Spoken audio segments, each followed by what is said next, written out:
तर गुणाकार करत असताना दशांश चिन्ह द्यायचं कुठं हा प्रश्न आपल्याला पडलेला आहे. बरोबर आहे?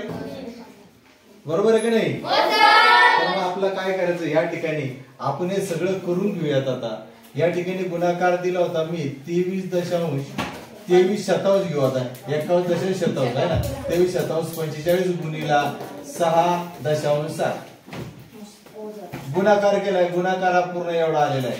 आता गुणाकार केल्यानंतर या ठिकाणी आता आपण तिची बेरीज करून घेऊयात. या ठिकाणी बघा या ठिकाणी 5 1 7 4 11 1 खालच्याला 1 6 आणि 7 ओके. त्याच्यानंतर 4 आणि 5 81 1.